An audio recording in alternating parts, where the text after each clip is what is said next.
Roles and responsibilities of a marketing department. Hello everybody, मैं हूं आपका दोस्त प्रवेश और स्वागत है आप सभी का आपके अपने यूट्यूब चैनल प्रवेश कुमार में। दोस्तों, आज हम बात करेंगे कि मार्केटिंग डिपार्टमेंट का ऑटोमोटिव इंडस्ट्रीज के अंदर क्या रोल्स एंड रिस्पॉन्सिबिलिटीज होती हैं। दोस्तों, वीडियो को मैंने दो पार्ट्स में कैटेगराइज किया है। पहला, मैं आपको बताऊंगा कि न्यू बिजनेस डेवलपमेंट में क्या रोल्स एंड रिस्पॉन्सिबिलिटीज होती हैं एक मार्केटिंग डिपार्टमेंट की। उसी के साथ दोस्तों आज हम बात करेंगे कि एग्जिस्टिंग बिजनेस में मार्केटिंग डिपार्टमेंट की क्या रोल्स एंड रिस्पॉन्सिबिलिटीज होती हैं। So without any wasting time let's start this video. दोस्तों, समझते हैं सबसे पहले न्यू बिजनेस डेवलपमेंट में क्या रोल्स एंड रिस्पॉन्सिबिलिटीज होती है एक ऑटो मार्केटिंग डिपार्टमेंट की। दोस्तों, सबसे पहला काम जो आता है मार्केटिंग डिपार्टमेंट का वो आता है to get the RFQs from customer side through customer portals and email. दोस्तों, RFQs बेसिकली होती क्या है? RFQs होती है दोस्तों रिक्वेस्ट फॉर कोटेशंस, इसका फुल फॉर्म है। और वो होता क्या है दोस्तों, बेसिकली जब कस्टमर को, किसी भी OEM को, किसी भी Tier 1 कंपनी को जब कुछ पार्ट डेवलप कराना होता है तो वो RFQs जनरेट करती है। RFQs मतलब कुछ ड्राइंग्स होती हैं दोस्तों, और ड्राइंग्स के साथ में एक टेक्निकल फिजिबिलिटी का फॉर्मेट होता है। ये दो चीज़ें वो अपने सप्लायर्स और वेंडर्स को देती है।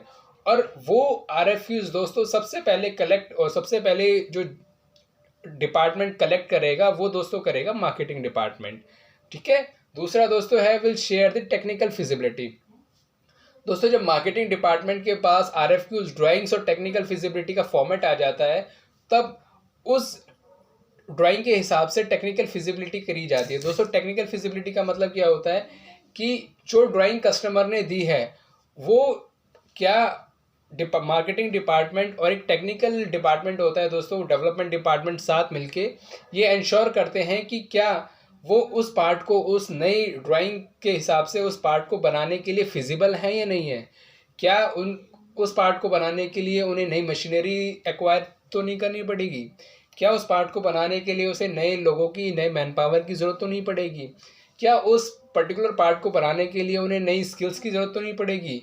या जो डायमेंशंस, जो टॉलरेंसेस ड्राइंग के अंदर दी गई हैं, क्या उसी के अंदर ही वो उस पार्ट को बना पाएंगे या नहीं बना पाएंगे। क्या उसके अलावा उन्हें कुछ प्लस माइनस, सपोज 0.2 दिया हुआ है, क्या उन्हें 0.2 में ही बना पाएंगे या फिर उन्हें 0.5 की ज़रूरत पड़ेगी। तो वो सारी चीज़ें दोस्तों टेक्निकल फिजिबिलिटी के अंदर डाल के कस्टमर को दिया जाता है, टेक्निकल फिजिबिलिटी के फॉर्मेट्स में डाल के कि ये सारी चीज़ें हम बना पाएंगे और इस चीज़ों के लिए हमें डेविएशन की ज़रूरत है, तो वो हमें कस्टमर को देना पड़ता है, मतलब मार्केटिंग डिपार्टमेंट देता है। तीसरा दोस्तों काम है विल शेयर द कोटेशन।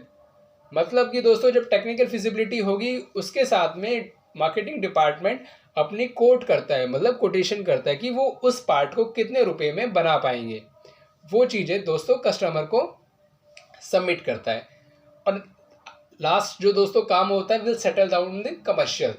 दोस्तों, जब मार्केटिंग डिपार्टमेंट किसी पार्ट को लेके कोट करता है कि लेट्स सपोज मार्केटिंग डिपार्टमेंट कहता है कि एक पर्टिकुलर पार्ट को 100 रुपये में वो बना पाएगा, तब कस्टमर की तरफ से और मार्केटिंग डिपार्टमेंट की तरफ से एक नेगोशिएशन होता है कि 100 में नहीं, 95 में, 95 में नहीं, 90 में। इस तरीके से टेक्निकल एक नेगोशिएशन होता है कि क्यों आप इसे ज़्यादा में बना रहे हैं, क्यों ये कम में नहीं बन सकता। और ये सारी चीज़ें एक मार्केटिंग डिपार्टमेंट का पर्सन या कैंडिडेट करता है। दोस्तों सब्सक्राइब कीजिएगा मेरे चैनल प्रवेश कुमार को फॉर द न्यू अपडेट्स।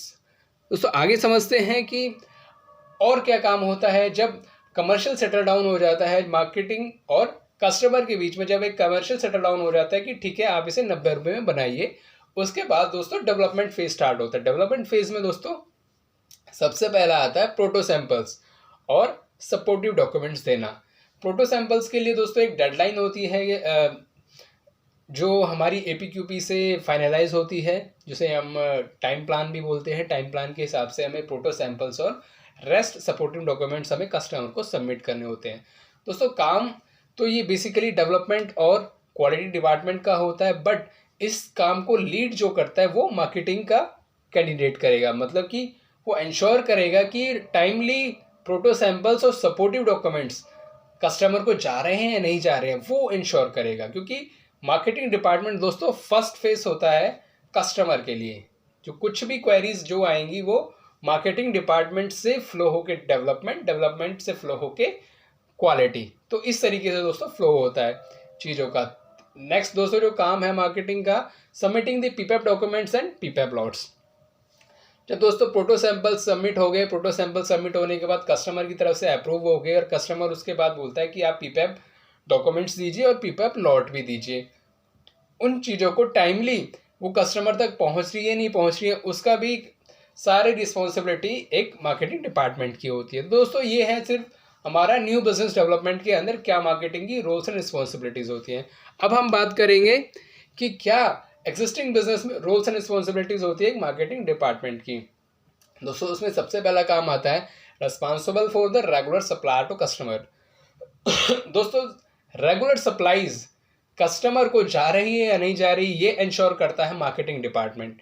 क्या कहीं ऐसा तो नहीं है कस्टमर 100 पीस मांग रहा है, आप 90 दे रहे हैं और 10 क्यों नहीं जा रहे। उस चीज़ को कम, उन गैप्स को कम करने का काम बेसिकली मार्केटिंग डिपार्टमेंट करता है। Responsible for the payment collection.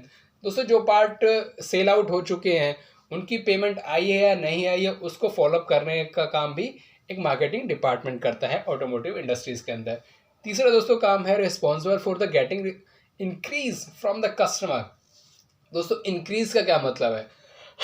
Let's suppose दोस्तों मान लीजिए 2015 में मैं हूँ आज और मार्केटिंग ने एक कोई पार्ट बना के 2015 में अपने कस्टमर को दिया, बट 2015 से आज अगर मैं बात करूँ 2022 चल रहा है, तो इस टाइम ड्यूरेशन में जो मटेरियल का कॉस्ट है वो बढ़ चुका है दोस्तों।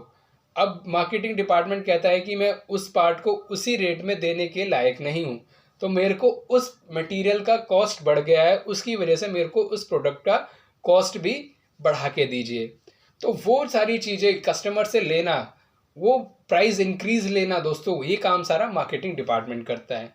अगला है दोस्तों काम responsible for the quality issues. दोस्तों जब एक बिजनेस बेसिकली किया जाता है कस्टमर के साथ, तो मार्केटिंग ये इंश्योर करता है कि हम बेसिकली आपको क्वालिटी अच्छी देंगे, हम आपको डिलीवरी जो आपकी हमारी डिस्पैचेज हैं वो आपको रेगुलर देंगे, और तीसरा दोस्तों हम कस्टमर सपोर्ट आपको रेगुलर देंगे। तो बेसिकली क्वालिटी इशू ना आने का काम जो होता है वो क्वालिटी डिपार्टमेंट करता है, बट इसको इंश्योर दोस्तों मार्केटिंग डिपार्टमेंट करता है। Responsible for the customer handling. तो दोस्तों ये बेसिकली काम है एग्जिस्टिंग बिजनेस में एक मार्केटिंग डिपार्टमेंट के। At the end thank you so much for watching this video till the end. दोस्तों वीडियो अच्छी लगी हो लाइक जरूर कीजिएगा, शेयर कीजिएगा और कमेंट जरूर कीजिएगा वीडियो में, और क्या आप जानना चाहते हैं मेरे से। तो वीडियो को सब्सक्राइब करना बिल्कुल मत भूलना। मिलते हैं नेक्स्ट वीडियो में। Thank you so much.